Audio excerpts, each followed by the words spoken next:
il y a plusieurs lois qui gravitent autour. Il y a la loi de la sagesse, par exemple. Vous ne pouvez pas opérer par la foi quand vous ne comprenez pas la loi de la sagesse. Il y a par exemple la loi de la sémence. La loi de la sagesse, c'est quoi? La sagesse, c'est l'ensemble de voies qui nous... La sagesse, ce sont l'ensemble de voies qui empruntent l'action de Dieu.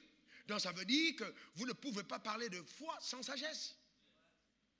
Et la sagesse, d'accord, quand vous la mettez en application, elle vous garantit la prééminence. Elle vous garantit la suprématie. Elle vous garantit d'être en position élevée et d'avoir une vie abondante. C'est ça la sagesse. On a le bonheur quand on a la sagesse. Mais tout ça, ça gravite autour de la loi de la foi. Il y a la loi de la sémence, parce que la foi t'amène à donner. C'est une loi qui gravite derrière. Il y a la loi de l'attente, parce que souvent, si tu crois, tu verras. Je crois au présent, je vois au futur. Toutes ces lois sont contenues dans la loi de la foi. Il y a la loi de l'action. D'accord?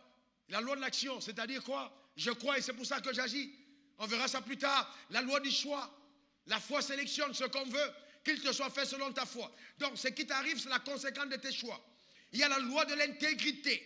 Quand on a cru en Dieu, on n'a plus besoin de se corrompre ou de corrompre. Il y a la loi de la créativité, la loi du travail, de l'innovation, de l'initiative, les lois de connexion, parce que la voix va te mettre en contact avec des personnes de qualité, d'où le cher voisin. Est-ce que quelqu'un comprend de quoi je parle? D'où le cher voisin. Il y a des gens, quand tu les rencontres, ton avenir est assuré. Ton amen m'embête. Ton avenir est assuré. Amen. Parce que la connexion permet le transfert. Reçois-le maintenant au nom suprême de Jésus. Ça, c'est